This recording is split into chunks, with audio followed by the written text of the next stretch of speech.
And we're live in five, four, three, two, one. Take a deep breath. And welcome, Wanderer, to another edition of the Live Drive, Jive Archive, here on FM radio, broadcasting from Twilight Zone Old Peking in the central kingdom of the celestial dragon. This is an evening edition, and I am your host for the hour, Frank Monday. Please take a moment to hit the thumbs up, and if it's your first time, don't let it be your last, for there is always more to come. Though they try to thwart me, I will be reborn, even more powerful than before. If you're out in the ideas room, I do appreciate the yos. That helps me orient and know who's out there in happy land. I hope you are doing well. I don't know, it's like the 5th or 6th of July. Seems like it's still the 5th. And it's been a long day. Today was finals day for the kids at the academy, and I hope they did well. I've got all their tests in a manila envelope, and I'm going to grade them and attempt to return their grades in a timely fashion. I think they're due by Friday, which, wow, it's like I got to spend all day tomorrow. In addition to having regular classes, I've also got to grade all those tests, which should be fine. I should be able to get it done. But grading the test is a hard part. Yeah, I say grading is never something that's easy. I mean, especially if the writing's bad. If the writing's good, it's a pleasure, right? But my level of torture and torment shows how bad their grade is. If I can read through it fairly easily and there's even a bit of mirth or pleasure derived from it, then they get a pretty good score. But if I'm sitting there and it's like pulling teeth or nails on the chalkboard, then it's like, oh God, how do I give you anything above a zero, right? But no, I'm never too hard on people. Making mistakes is a part of the process, right? I make plenty of my own mistakes. Hey, looks like we might have a visitor out in Happy Land. Good to see you, whoever you are. I, with my 50-year-old vision, myopic vision, and the fact that it's nighttime, I can't read the chat room. But it's good to see that there is somebody out there. If we run into some bumper to bumper traffic, I'll have a chance to look at it. But you are appreciated, whoever you may be, traveler. It looked like it might have been Russian lad. I can't really recognize the characters from this distance and light level and so on and so forth. But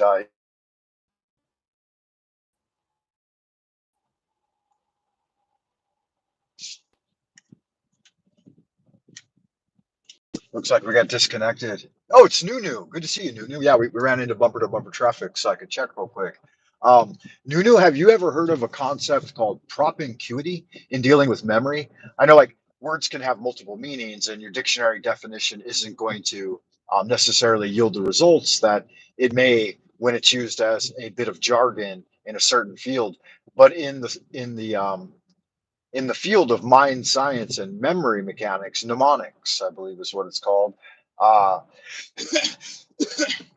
which I studied a lot when I first started my teaching career because I wanted to be able to deliver high quality content straight from memory.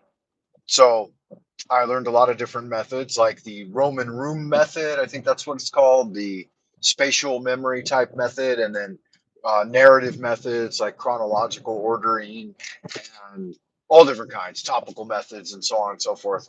So one term I came across was something called propinquity, and I had never heard of it before.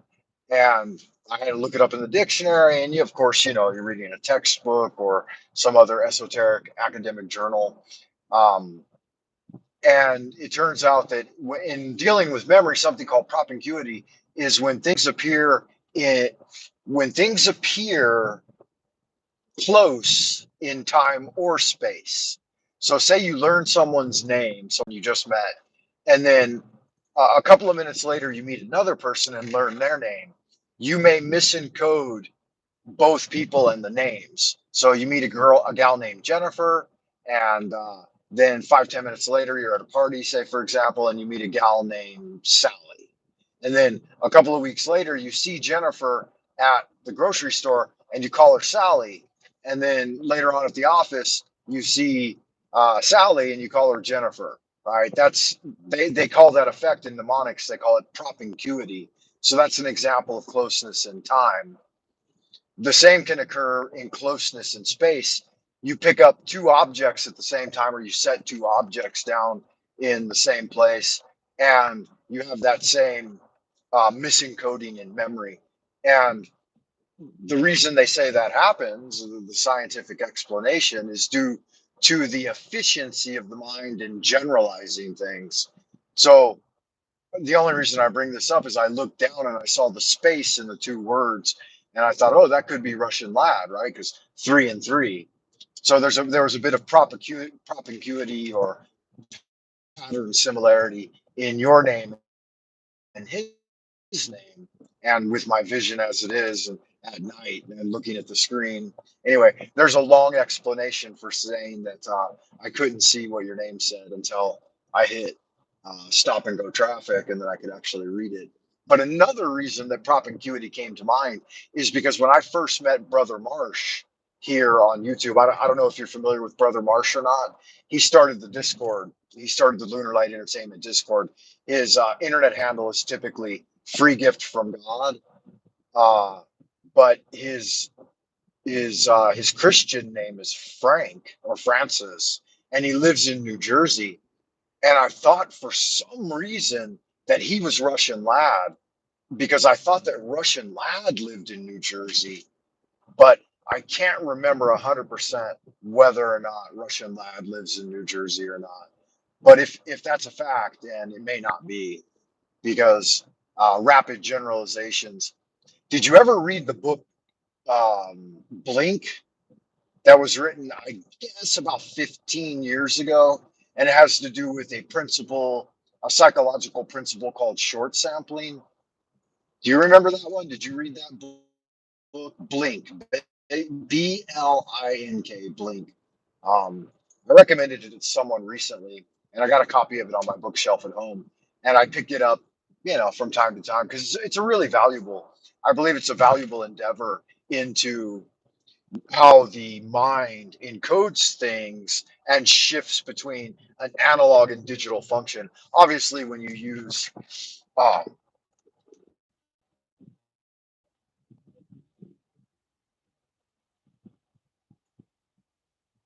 wow, we've got a lot of disconnects on the internet tonight. I wonder why.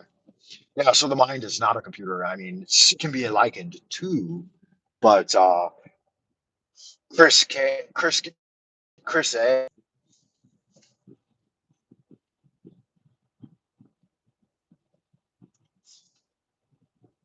Wow, a lot of disconnects on the internet tonight. I wonder why. We must be pretty choppy.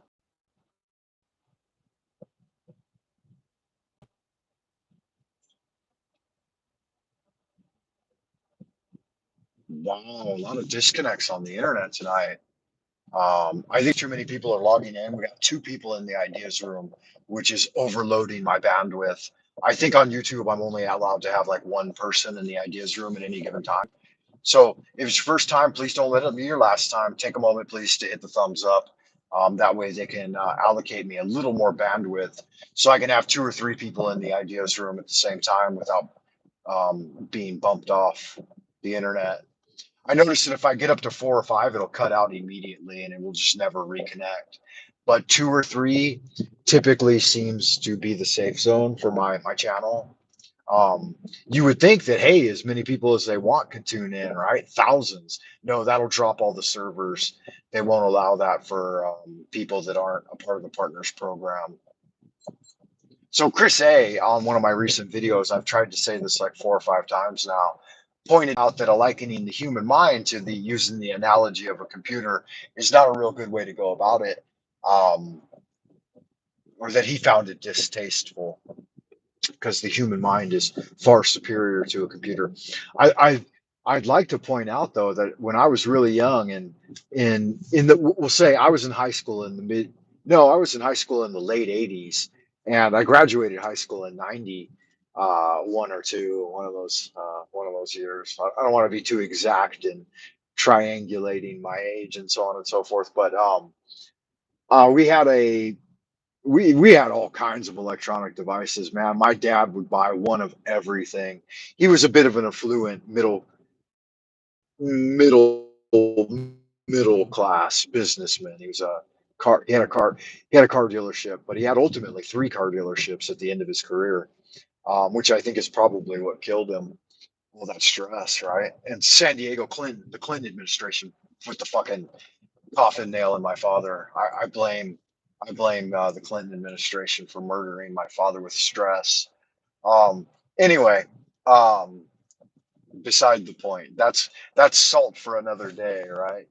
Um, he had bought one of the first either it was either a Mac or a Windows. I think it was a Microsoft Windows home computer, but he got the whole setup. You know, this is like 1989, 1990.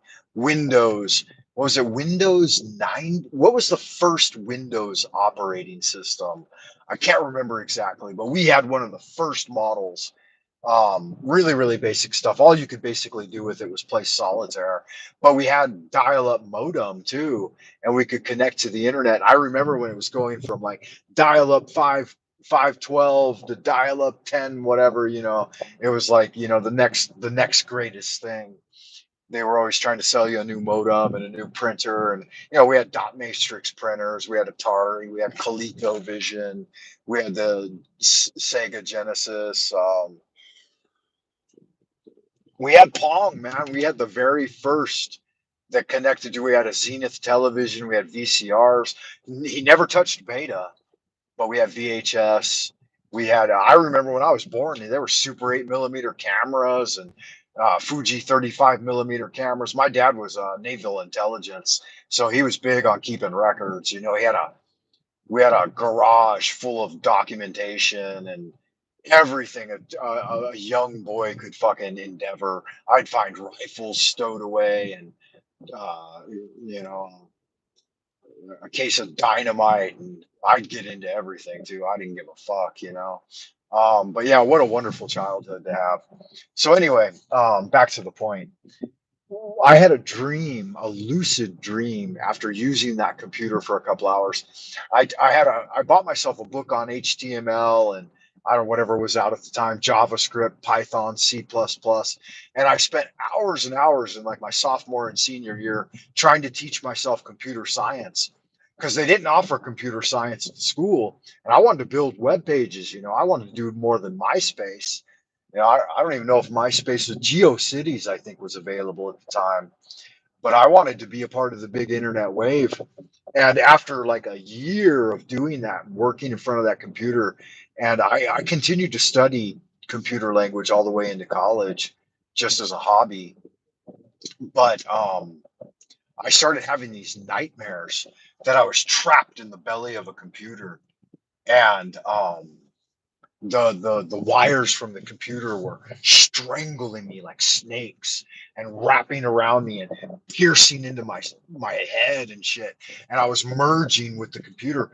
This is like back in 91, 92, when I had started having these recurring nightmares, and I found that I was like minuscule in size, and I was in the belly of the deep in the computer after it attacked me and murdered me. I was dead, and my corpse was rotting, and my spirit had traveled very microscopic levels of computer processes.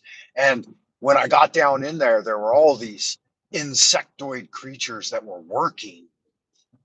They were the energy of the computer itself, and they were working. And it was like the dream of Mickey Mouse's Fantasia, with the pink elephants blowing their trumpets, and it was really horror show. but the computer didn't operate on electricity. It operated on insectoid bioenergetic life. And the chips and stuff weren't like silicon, they were made of crystal. And I realized that I was deep in it, man. I was deep in the fathomless cavern, and all of the storage and capacitors and everything were made of like mold spores growing from crystal formation to crystal formation. And I had this epiphany that the entire planet was a computer system that was an organic biomechanical computer system, that it's a taiji too, it's the yin yang symbol, that part of it is a mechanized instrument and part of it is an organic growth instrument, but essentially they're interdependent and they work together. And it was baffling. And I got up and I wrote about it in my journals and shit. But like there was so much packed into that lucid dreaming that it would take an entire like 400 or 500 page book just to describe the incipient phases of falling into it, being murdered by the rise of the singularity. And all of that occurred in my mind in the span of a 30-minute dream or whatever, that could cover the course of hundreds of pages of descriptive narrative. And I really felt, I came out of that dream really feeling like I had an epiphany. But it wasn't one dream, man. That dream reoccurred over and over and over again. And I told Master Nee about it when I went to visit him. And I said, "Hey, Master Nee, I want to share this." I said, "I've been having this reoccurring dream for like 5 years now, and I want to share it with you." And he said, "You've seen the fabric of reality." And he was really impressed. He might have written about it later on in one of his books or something, but I served as Master Nee's apprentice out at his spiritual retreat in Oregon, near Medford, Oregon.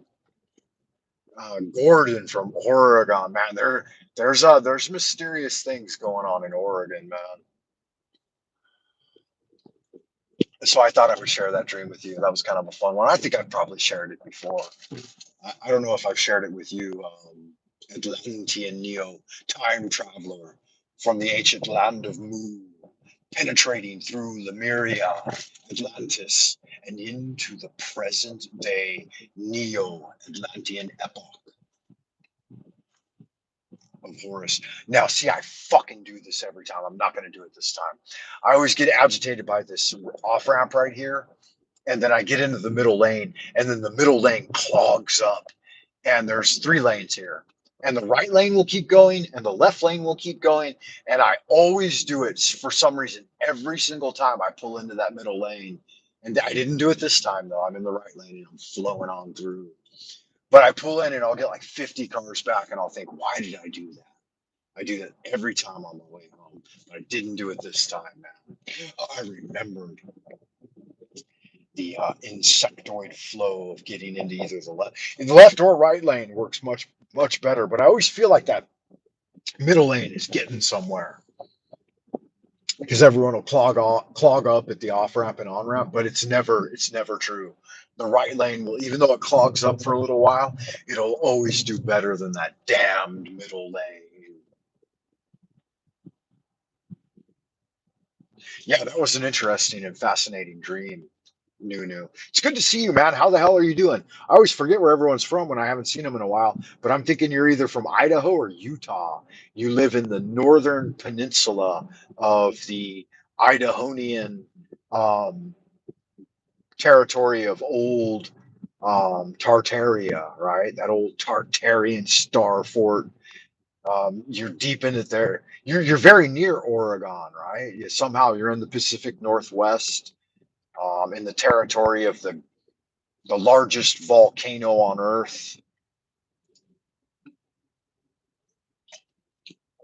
You're right in the blast zone, right, of Yellowstone. Where? Happy 4th of July to you, man. Yeah, Northern Idaho. I knew it. I want to say you like Utah and Idaho for some reason seem to be like the same place. They're back to that propinquity. I learned about them in close relationship to each other, both of those states. I know they're very different. Do they? I don't think they border each other. I think Utah is more like east, and Idaho is more west. I'm guessing now, but no, they are somehow in the. They're both Midwestern states, right? Yeah, you're like almost Pacific Northwest though, right? Like where you are in Idaho, northern Idaho. I really want to see that territory at some point, man. That would be a blessing indeed. Wow, I got fucking business. See, I got one cell phone for fun and one cell phone for work. And this work cell phone is starting to fucking annoy the dog shit out of me. Man, I don't want to throw it out the fucking window. But I shouldn't feel that way because it's the source of my income. And I shouldn't feel like I'm a YouTube influencer or something, because I'm not. I just live stream for fun and to connect with community and create an archive. I mean, that's why it's called the Jive archive because I want to create an archive. I thought about it too, and I saw a millennial thinker video where like the grandson. Are we back? Yo yo yo. Are we back? Back in Happy Land. It looks like we might be back in Happy Land. We lost connection. We'll go through Guobao. And off to my left, have I already passed it? I'll show you guys the city view at night.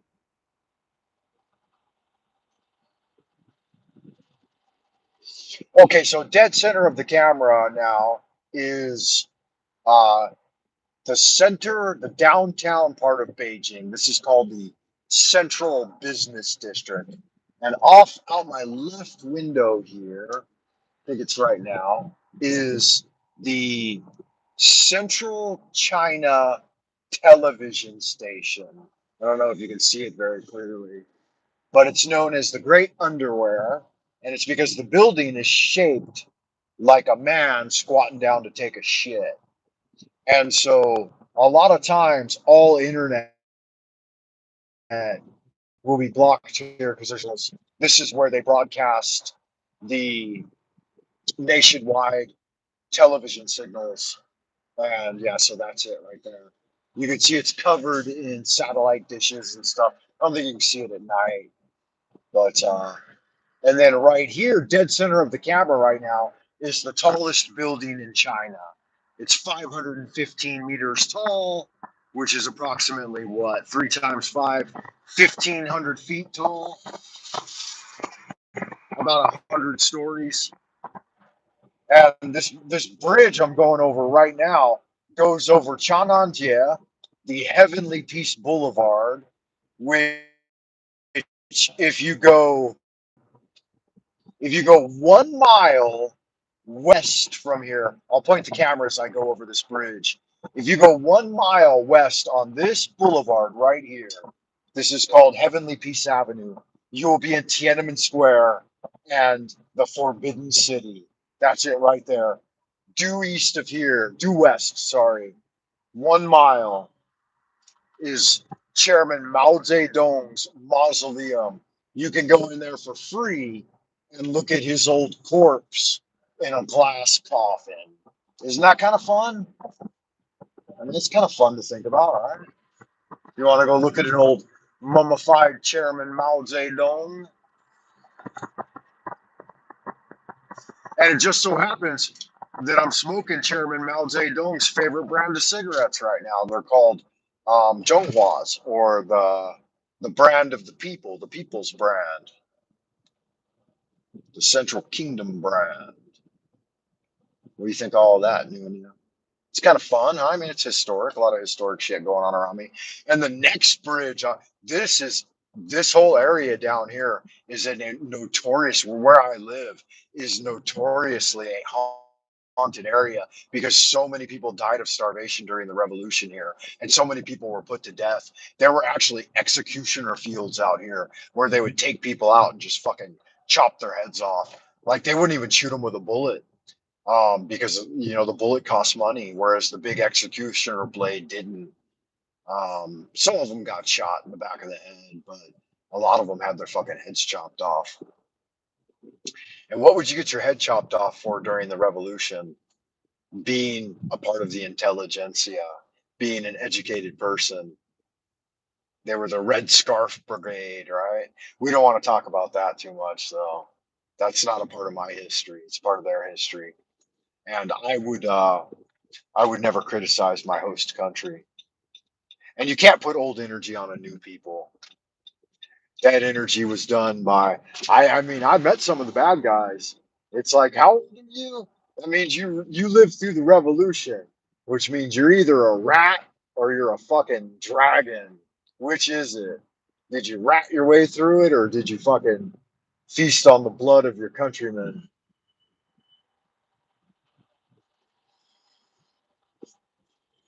Kind of spooky, huh? Because I mean, in situations like that, you never know, man. That old dynamic energy can rear its head again. But my spiritual guru that I trained under in my 20s, he assured me that that kind of thing only happens like once every 500 years. But it is cyclical, and it does happen.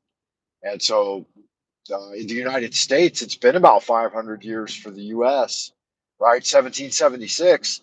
This last birthday marked the 247th year of the U.S., 247, yeah, 247 years. But that's not indicative of how long the U.S. has been a nation. Like, if you think about the colonial settlements, they reach all the way back to 1440, what? 1464? 1400s.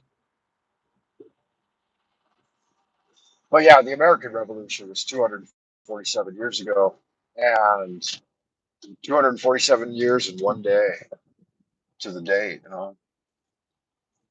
Yeah, history repeats itself, man. Not any kind of fun. I don't. I didn't feel like I felt a lot of ennui and disenchantment in my youth for the state of the world, but we've actually got it pretty damn good. Like the greatest generation in World War II, World War One, World War II, and all of the conflicts that those men sacrificed life and freedom and so much, to allow us to enjoy a greater level of freedom. Um, we don't know the kind of suffering they went through. I mean, I don't know how old you are, new, but I'm 50, and my father was 50 plus when I was born. So I have a I have a perspective, if I include my grandfather, reaching all the way back to the Appalachian coal mines. My mother's father was driven into the coal mines at 12 years old to work 80-hour weeks breathing, died of black lung at 40. So that shows you the kind of life he lived. And then my father was driven into the military, into the Navy at 15 years old, right? I wasn't driven into the workforce until I was 16 or 17. But yeah, don't step in front of my car at night, bro. I won't be able to see you. I might run you over. And then our children, like, they get to go to college and shit. Like, I went to college as well, but I had to work to do it. I had to, pay my own way through college, community college and state college.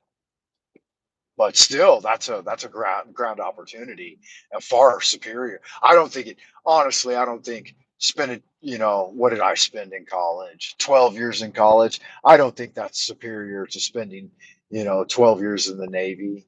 I think you'd have a much better time, even during wartime. I don't know. I wouldn't want to see the suffering and tragedy of war, but I mean, the kind of man my father was after 20 years in Navy is I think it's a hell of a better education than just sitting around in an ivory tower reading books.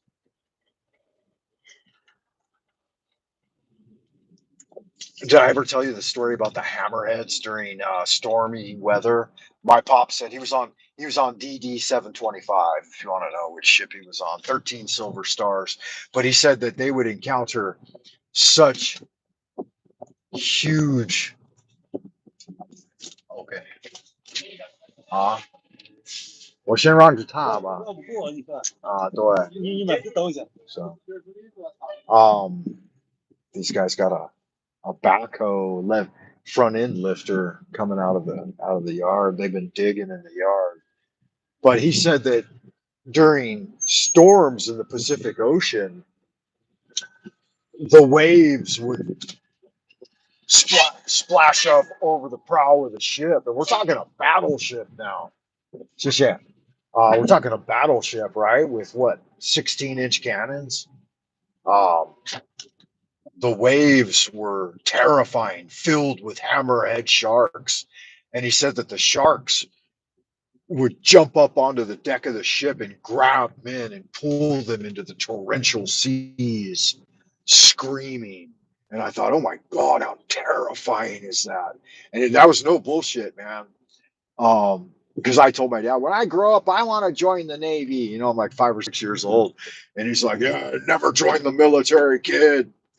You know, uh, and he would tell me the stories about all kinds of crazy shit. But that was one story that I'll never forget because I could see it in my dreams, you know, lucid dreams, that the sharks jumping up on the ship. And he said they would get chains with meat hooks. He said you could shoot the sharks with a 30-06 dozens of times and it wouldn't do anything to it. The shark, you know, a 10-foot shark would be up on the deck of the ship, thrashing around and grabbing men, you know, biting off their arms and shit. And he said you could shoot them with a 30-06 a dozen times and it wouldn't do anything. The bullets would just sink into it like lead into like lead into a sponge or whatever. And he said the only way you could defeat a shark, a man-eating shark like that, was to throw out chains with meat hooks. And it would take 3 or 4 men to secure the shark, and then you would have to beat it to death with baseball bats. That was the only way to kill him. And I remember hearing those fucking stories when I was a kid, and it gave me nightmares for weeks. I was like, "Good God, you know, that's a man's man right there." And you can't make that shit up, man. That's real fucking life. 20, you know, 25-foot waves, 50-foot waves rising up out of the ocean, lightning the size of buildings slamming down into the waters, 10, 15-foot man-eating sharks jumping up onto the decks of the ships. Fuck, man. Oh, the courage of those men. And he was, you know, he had the ship's anchor on his arm, you know. He was one of the survivors. So he survived to tell those stories. What a pleasure though to be raised by a seaman. I feel great honor in that. And God rest his spirit. I don't even have to ask God, you know, to rest his soul. You know, they say God rest his soul. He earned it. Yeah, what can I do except for just um, do my best to keep his memory alive. I tell my son those stories too. You know, your grandfather was naval intelligence. He was a seaman of the highest order under Admiral Nimitz in the Second World War. He fought for your freedom, son. So I teach him a little bit about that. Not a lot though. I'm not the man himself. You know, I can remember the stories the way they were told to me, but they didn't happen to me, man. They didn't happen. But I can imagine they happened in my mind. They happened in my imagination. It's funny too, because whenever like I get someone talking shit and they like try to threaten me, you know, I've been in fights. I'm a scrappy little dude. I'm only 5'10", 147, 42. I fluctuate between 142 and 147 pounds. Um, but like I've squared off with dudes that were 6'2", 220 pounds that could bench press, you know, 300 pounds, and I'm not scared at all. I'm like, bro, nothing frightens me. My father was 6'2", 200 pounds, and would whoop my ass. And he fought sharks, man. So I, wow, there's somebody out here feeding the rats. They don't realize they put food out for these cats, but there are giant rats and hedgehogs and weasels that eat all the food. Hello. Yeah, yeah, yeah. They set out cat food and water, and I come out here in the middle of the night, and there's giant rats the size of cats eating it. But there's hedgehogs too. There's a family of hedgehogs, and I've seen weasels. But I don't feel like you should feed rodents. The cats are all right, I guess, but those cats can't fight these rats, man. These are city rats. I was out here one time and I saw a rat and it was wet and it was it was wet. All its fur was wet and it had jet black fur and it was larger than your typical stray cat. Like it was larger and bulkier than a cat. And that motherfucker in toto was a full yard long, like 3 feet, a total meter. I mean, including tail and body. His body was about a foot plus, maybe 15 inches long, and the tail was like the equal length of the body. And that motherfucker was running right at me. I was like sitting on the curb, and it had blazing red eyes. And I thought, good God, that's a vampire rat right there. That's Dracula in rat form. And it was running at me so fast that I thought it was going to kill me. I thought if that motherfucker bites me, I'm dead, man. Like, and it genuinely frightened me. And I sat there and like, shock.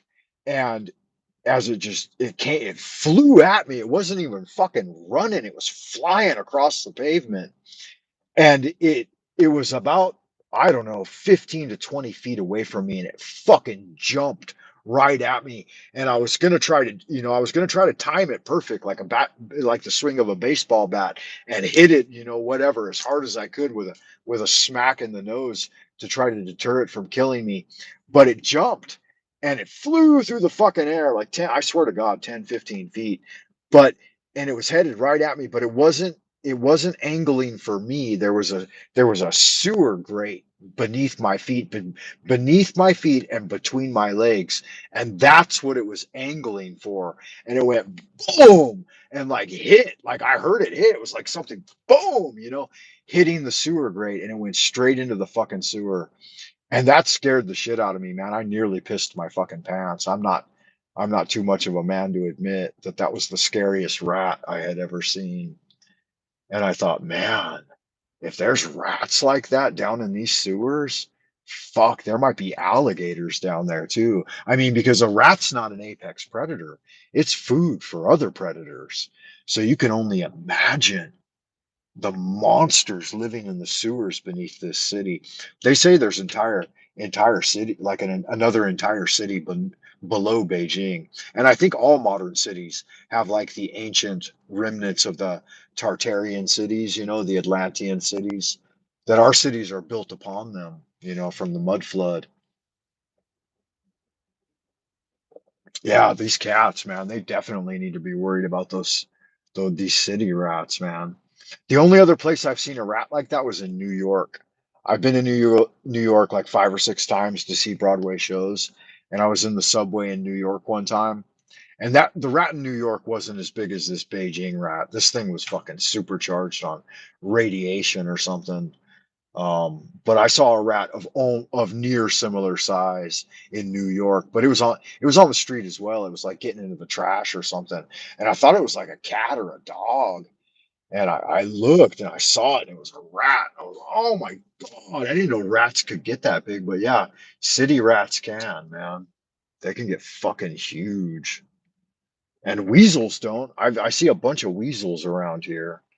And weasels are tiny in comparison. They're just a little thin, slight thing. Hedgehogs look fluffy. I guess it was because that rat had all its fur fluffed up. I mean, I'm probably exaggerating slightly, but not much. I'm a pretty brave dude. I've faced off with Rottweilers and um, German shepherds, and I wasn't as terrified of those. A snarling Rottweiler doesn't scare me as much as a Beijing city rat. That thing really frightened me. Because at least with like dogs and any just about any other animal, you know they're domesticated and they have a certain human quality to them. You know, but these motherfuckers have never been domesticated. Now I'm a little bit nervous about it because they just set out food. One of those motherfuckers is going to show up, and that motherfucker had no fear either. Like, um, I've heard stories of New York rat catchers too. I know that they're bad news, man. And the rats spread the plague. I wish I could fucking read this thing. Where is the Willard? What's that mean? They can easily leap 15 feet or so. Yeah, yeah. I don't think I'm exaggerating too much, man. That motherfucker took a jump. I'd never seen anything like that in my entire life. And I guess that's why it left such a deep, indelible impression on me, is because it was, it was first time. It was like a flash of lightning in the dark night sky. And what power, too, for a wild animal. I mean, and imagine the guys who get out on horseback and hunt wild boar. You know how strong a wild boar is with its tusks, like what were those Arkansas Razorbacks? Oh, Willard's the head of the rats. Okay. I don't remember that. Where's that from? Is that from the Pied Piper of Hamlet or something? I don't know where that comes from.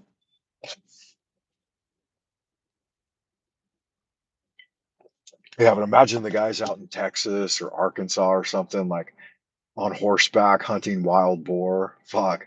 I mean, you'd probably get used to it. You've seen the hillbillies who do that kind of shit.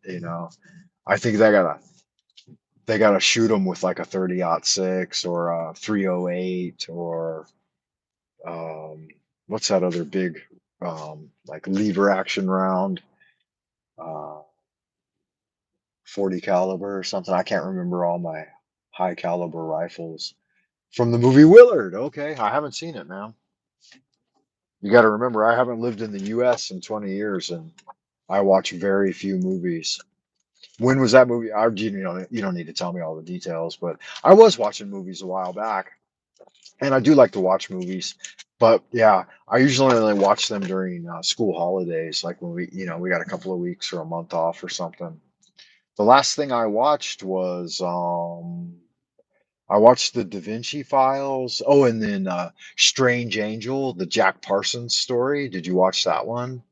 And Project Blue Book, was it Operation or Project Blue Book that they did on Turner and Turner TNT? I think it was on TNT. And then of course I've been watching American Horror Story for like all 12 seasons or 13, 14 seasons. I got into True Blood for a while. I really enjoyed that one for some reason. True Blood, American Horror Story, anything by HBO. I don't know. I really enjoy HBO's production value, man. They're like the best movie maker out there. Deadwood, did you watch the Deadwood miniseries? I haven't really been into movies in a long, long time.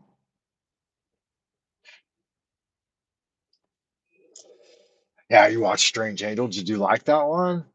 Did you enjoy that? That was my uncle, man. I had an Uncle Bill, and he worked for Raytheon, and he worked with chemicals, and he had a mechanical clockwork UFO in the back of his car, man. And he had encounters with the men in black.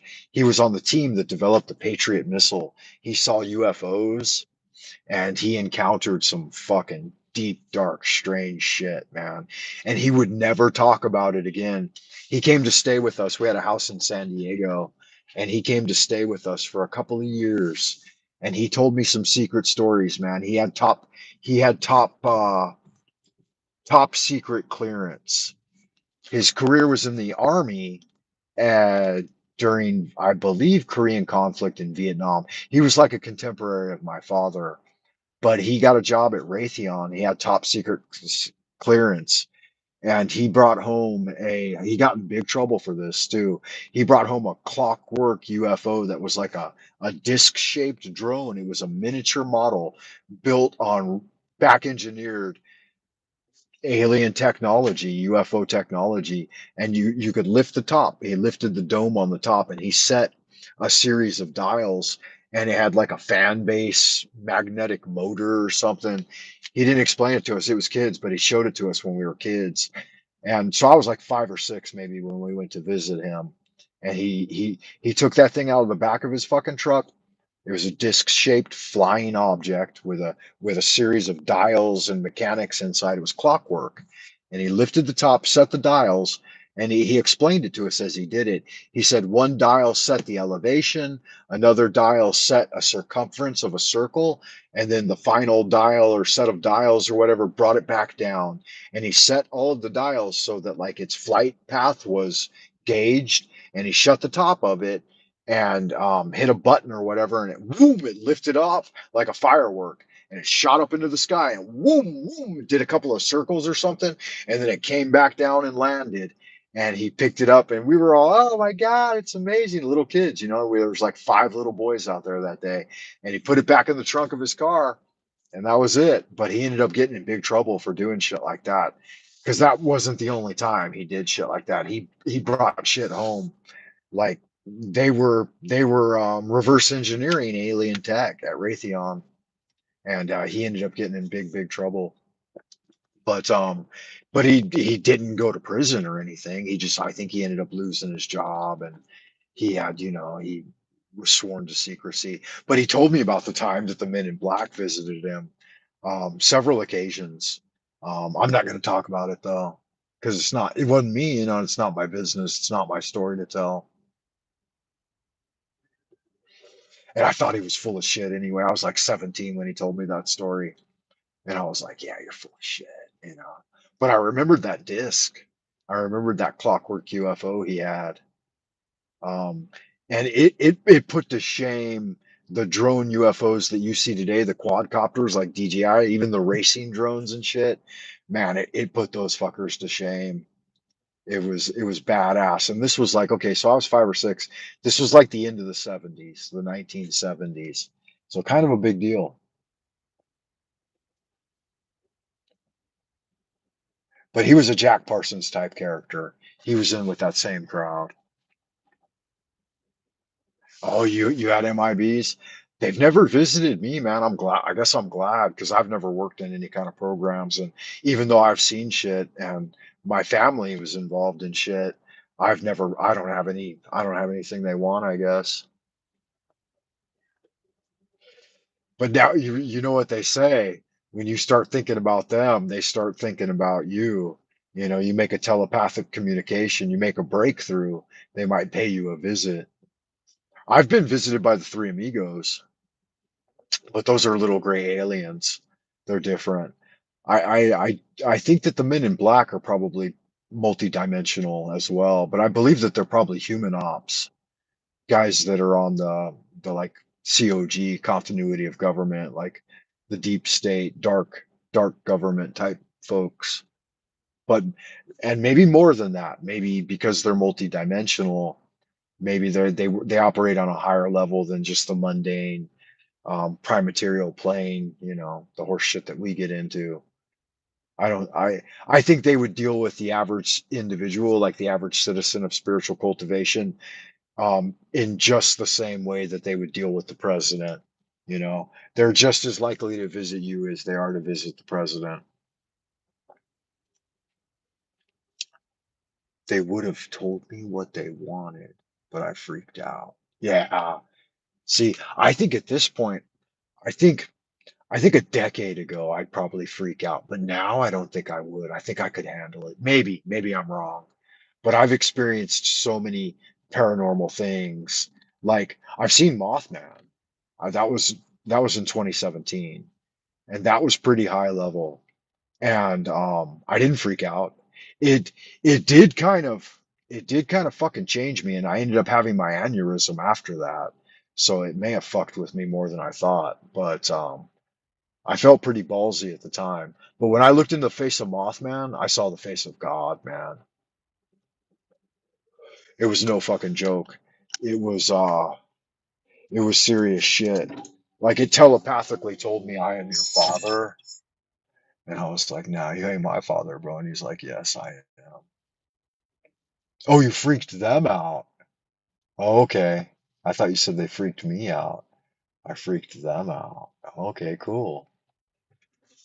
Yeah, I don't want to talk about my cryptid experience right now, but yeah, I saw Mothman, and that was pretty fucking mind blowing. And it's funny too, because I was listening to Grant Morrison recently. He's a comic book writer from that did Chaos Magic, but he's a guy from Glasgow. And he says, I know the difference between a hallucination and reality and a paranormal experience. He's like, I go in the 7-Eleven, it's just the 7-Eleven. There's the same old average individuals wandering around, nothing special. Like me right now. I'm right here. All of this is ordinary stuff. And when you encounter a paranormal experience, it's not a hallucination. It, it's a what the fuck? I thought I turned the car off. Um, it's a multi-dimensional paranormal reality. It's a real, genuine thing. You can't fucking mistake the two. You can't mistake the ordinary, everyday reality with those types of things that occur. Master Nee said same thing too. He said, have no doubts. You will encounter spiritual gates. And when you go through them, you fucking know the reality of it. And he said, and remember that, he said not to talk about them, though, to know, to dare to be silent. He's like, don't write about it. Don't talk about it. Don't fucking tell people. Just use it as your own internal confirmation. So there is kind of a non-disclosure agreement but in your spiritual cultivation that you shouldn't be a blabbermouth. Sometimes I do because this YouTube thing, this dark mirror transmission is kind of a whole new thing. And I think it's somehow important. I think some documentation of it. And I disagree with some of the taboos to some extent. I think on the other hand, you shouldn't be a Dylan Mulvaney about it and run around and try to get press and publicity and be like, I was abducted by UFOs. It's like, yeah, fuck, haven't we all been? I mean, we haven't all been. I don't think that, but you know,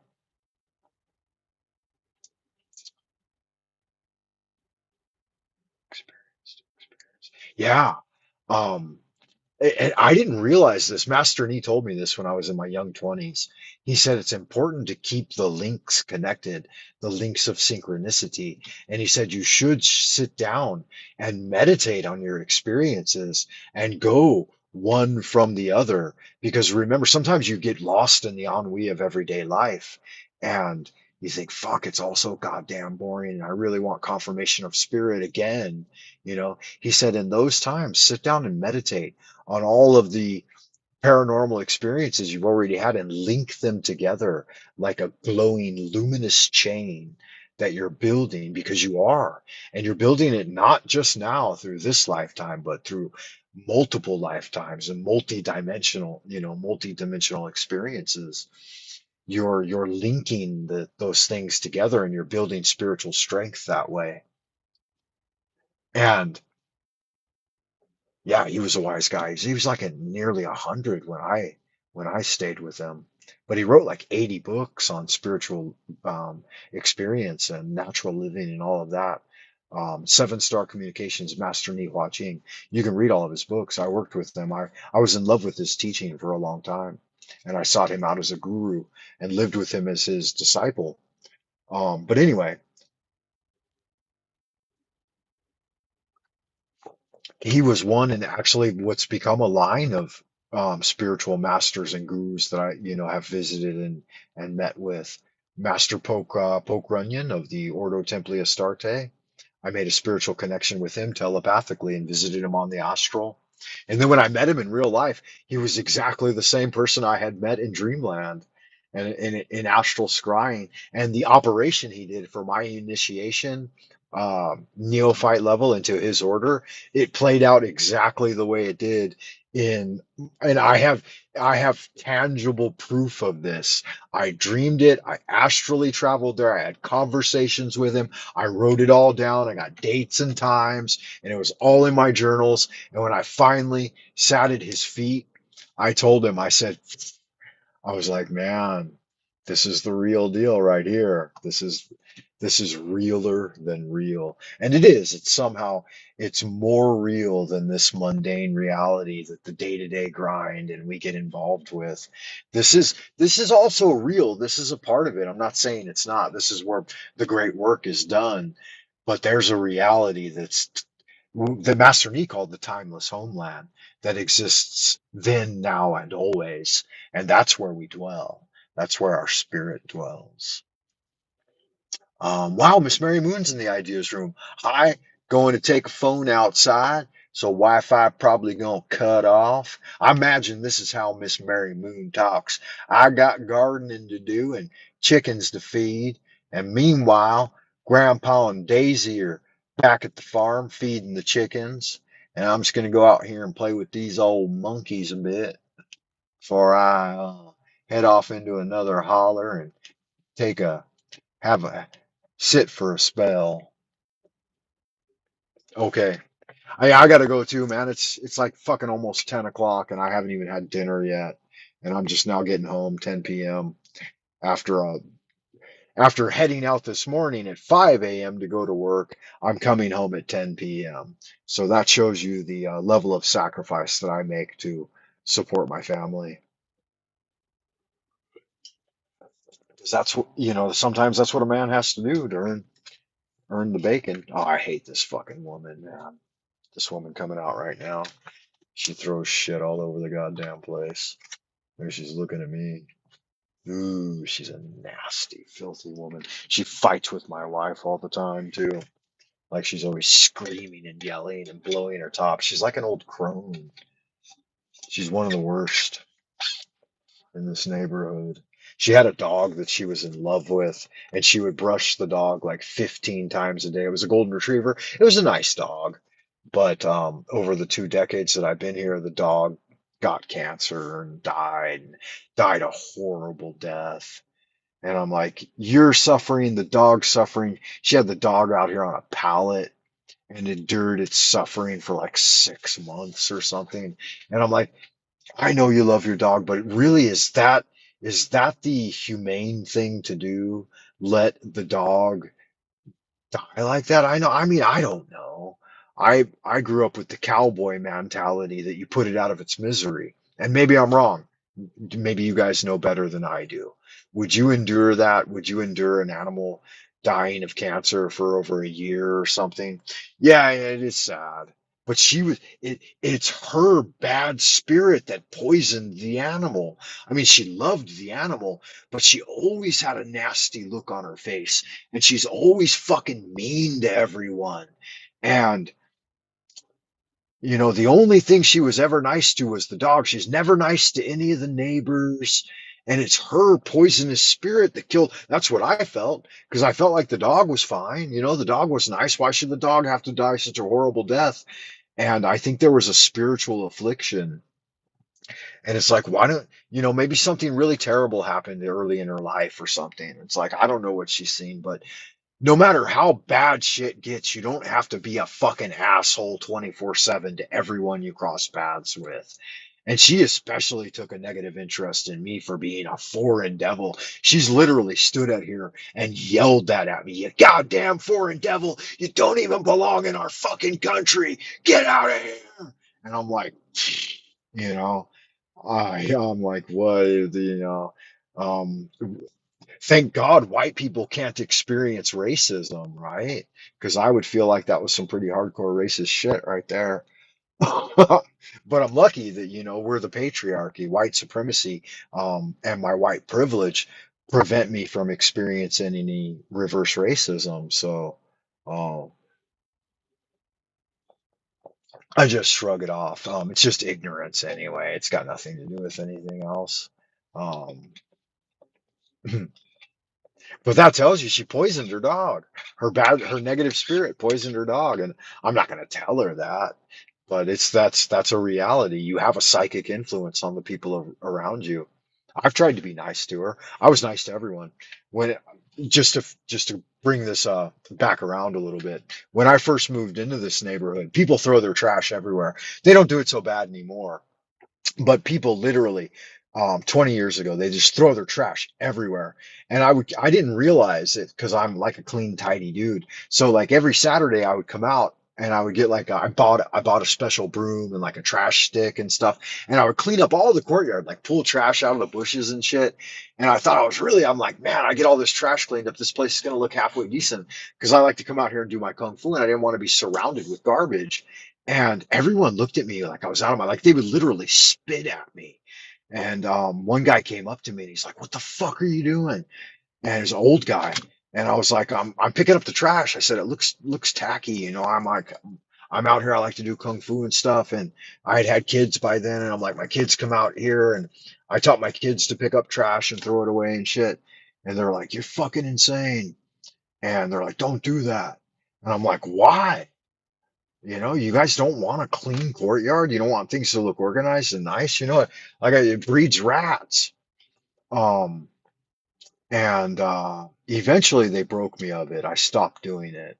I mean, I get busy. Even that was even busy with my career. You know, at 4 a.m. I'm out here picking up trash, and they hated me for it for some reason. And I guess just because I'm a foreigner and I was fucking with their scene. I don't know why they like having the trash everywhere. It seems kind of weird to me. But anyway, point being, I would do all of the things I was raised to do as a Boy Scout, like try to be nice to people, say hi and smile and stuff. And they were always very suspicious of that behavior, and hold doors open for people and shit. And I just got called foreign devil all the time and spit at. But this is a low class neighborhood. This is the ghetto. Yeah, I think a clean and tidy environment, it gives you a, you can focus on other things. Clutter will prevent you from having clarity of thoughts. That's just a spiritual fact. So you need to be tidy and clean in your environment.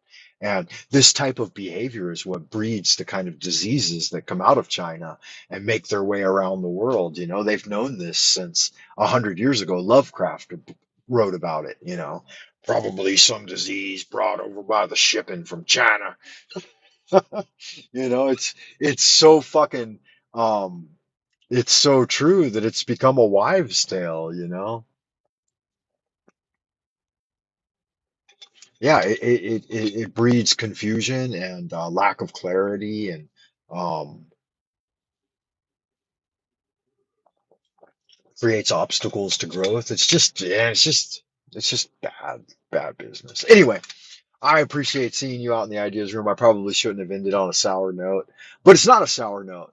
It was like, and I never have given up. Like I said, they've broken me of it, but that was a few years back. I started feeling completely broken, like spiritually broken, that I could never clean up all the trash because it's one guy trying to pick up all the trash with, I don't know. I did the measurement one time, 2,000 people throwing it down. You know, without a single one of them giving a single fuck. And I thought I could never stem the tide of 10,000 Chinese throwing their trash down as one foreign devil trying to pick it up. And I thought, just fucking senseless, just give up. But then I realized once I gave up, and I'm like, it doesn't matter, who cares? The city, I think the city saw my plight and they felt bad, and they hired a bunch of cleaning dudes to like come in over like the last 10 years. Now they got a dedicated cleaning guy that like lives here, and he's a cleaning dude, and his job is just to walk through morning, afternoon, and evening and pick up all the trash. So they finally hired a guy to do it. And I'm proud of that. I'm proud of that. I feel like in some small way, maybe that I feel like genuinely in some small way, that's the cosmos responding to my effort. Like I made the effort, I never gave up. I was persistent and determined, and the universe responded, and they said, "Hey, you're a sincere dude. We're gonna hire some all the trash." And I feel like that's good magic right there. That is good magic. I love y'all, good looking sex people. Stay well out in happy land as we wander into the abodes of the future. Keep doing good magic. Until next time, bye for now.